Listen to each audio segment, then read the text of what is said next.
আজকে আমরা সলিডওয়ার্কসে নতুন একটি প্র্যাকটিস দেখব, যে প্র্যাকটিস নাম্বার হচ্ছে 8। এই প্র্যাকটিসে আমরা যে কোনো একটি পয়েন্টকে স্টার্ট পয়েন্ট হিসেবে নিতে পারি। আমরা এই পয়েন্টটিকে স্টার্ট পয়েন্ট হিসেবে নিয়ে আমরা আমাদের ড্রয়িংটি কমপ্লিট করব। আমরা ড্রয়িং কমপ্লিট করার জন্য সলিডওয়ার্কসে গিয়ে নিউ ডকুমেন্ট ফাইল ওপেন করে পার্ট সিলেক্ট করব। পার্ট সিলেক্ট করার পরে আমাদের গ্রাফিক এরিয়া আমরা দেখতে পাবো। আমাদের গ্রাফিক এরিয়া থেকে বাম পাশে রয়েছে ডিজাইন ট্রি। যে ডিজাইন ট্রিতে রয়েছে ফ্রন্ট প্লেন, টপ প্লেন এবং রাইট প্লেন নামে তিনটি প্ল্যান। এই তিনটি প্ল্যানের যে কোনো একটি প্ল্যান সিলেক্ট করে আমরা আমাদের ড্রয়িংটি কমপ্লিট করতে পারি। আমি আজকে আপনাদের দেখাবো ফ্রন্ট প্ল্যান দিয়ে কিভাবে কাজ করতে হয়। আমরা আমাদের ড্রয়িংয়ে যদি চলে যাই, আমরা আমাদের ড্রয়িংয়ে দেখতে পাচ্ছি স্টার্ট পয়েন্ট থেকে 7 হরাইজন্টাল একটা মেজারমেন্ট ড্র করা রয়েছে।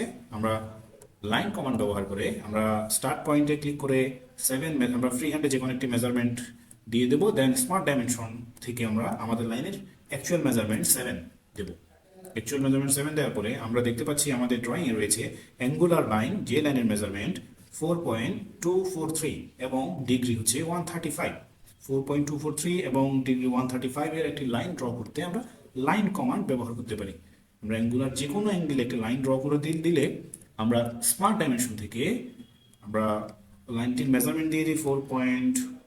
আমরা লাইন মেজারমেন্টটা দেখে নিই 4.243 বা 4.24 বলা যায়, এবং আমরা অ্যাঙ্গেল ডিসাইড করে দিতে পারি 135 আমাদের ড্রয়িং শিটের মতো। এবং আমরা দেখতে পাচ্ছি আমাদের ড্রয়িংটি ডিফাইন করা হয়ে গেছে। এবার চলে যাব আমাদের ড্রয়িংয়ে থাকা বা পাশের লেফট সাইডের অ্যাঙ্গুলার লাইন, যে লাইনের মেজারমেন্ট সেম 4.243 এবং 135 ডিগ্রি অ্যাঙ্গেল। আমরা আমাদের ড্রয়িং শিটে গিয়ে লাইন কমান্ড অ্যাক্টিভ করে আমরা একইভাবে একটি লাইন অ্যাঙ্গুলারলি ড্র করতে পারি। এবং দুটো লাইন যেহেতু একই, তো আমরা লাইন দুটোকে সিলেক্ট করে মেক ইকুয়াল রিলেশন দিয়ে দিতে পারি। এবং আমরা দেখতে পাবো স্মার্ট ডাইমেনশন থেকে যে আমাদের লাইনের ডিস্টেন্স বা লেন্থ 4.24 হয়ে গেছে। এবং আমরা আমাদের লাইনটির অ্যাঙ্গুলার ভ্যালু 135 দিয়ে দিতে পারি। ওকে, আমাদের ড্রয়িংয়ের পরবর্তী ধাপ হচ্ছে উভয় পয়েন্ট থেকে 4.75 এবং 4.75 দুটি ভার্টিক্যাল লাইন ড্র করা হয়েছে।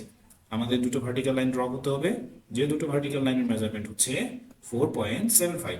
আমরা সেম পয়েন্ট থেকে আমরা একটি লাইন ড্র করি, লাইনটি একটু বাঁকা দেখাচ্ছি, আমরা একটু ক্লিক করে মেক ভার্টিক্যাল দিয়ে দিতে পারি এবং স্মার্ট ডাইমেনশন অ্যাক্টিভ করে 4.75 একটি মেজারমেন্ট দিয়ে দিতে পারি। আমরা দেখতে পাচ্ছি 4.75 এবং 4.75 একই মেজারমেন্টের।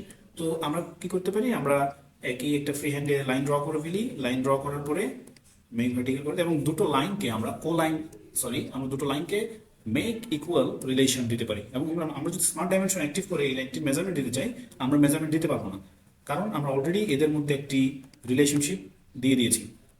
এরপরের কাজ হচ্ছে সেম একটি অ্যাঙ্গুলার লাইন মেজারমেন্ট হবে 135 ডিগ্রি এবং যার ডিস্টেন্স হচ্ছে 4.243।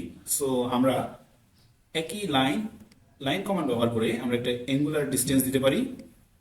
সিলেক্ট 4.243 এবং অ্যাঙ্গেল মেজারমেন্ট যার রয়েছে 135। ওকে, আমাদের লাইনটি ড্র করা শেষ এবং আমাদের রাইট হ্যান্ড সাইডে সেম মেজারমেন্টের 135 ডিগ্রি অ্যাঙ্গেল 4.243 মেজারমেন্টের সেম একটি লাইন রয়েছে, যে লাইনটি আমরা লাইন কমান্ড ব্যবহার করে ড্র করব। এবং আমরা স্মার্ট ডাইমেনশন দিয়ে দেই 135 এবং লাইন দুটো যেহেতু সেম, তো আমরা কি করতে পারি, দুটো লাইনকে সিলেক্ট করে মেক ইকুয়াল রিলেশন দিতে পারি এবং হরাইজন্টালি দুটো পয়েন্টকে যোগ করে দিতে পারি। যোগ করে দিলে আমরা দেখতে পাবো আমাদের লাইনের মেজারমেন্ট 7। এবং এখানে দেখাচ্ছে ইয়েলো লাইন মানে আইটেম কনফ্লিক্টস। আমরা এর আগে ড্রয়িংয়েও দেখেছিলাম আইটেম কনফ্লিক্টস হয়েছিল। তাহলে আমরা যে কোনো একটা অ্যাঙ্গেল ডিস্টেন্সটাকে আমরা ডিলিট করে দিতে পারি এবং স্মার্ট ডাইমেনশন দিয়ে আমাদের ড্রয়িংয়ে থাকা এই 7 মেজারমেন্ট আমরা আসলেই দিতে পেরেছি কিনা আমরা একটু দেখতে চাই। ওকে, আমাদের দেওয়া হয়েছে। তাহলে এর মধ্যে দিয়ে আমাদের এই ড্রয়িংটি এক্সারসাইজ নাম্বার 8 কমপ্লিট করা হলো।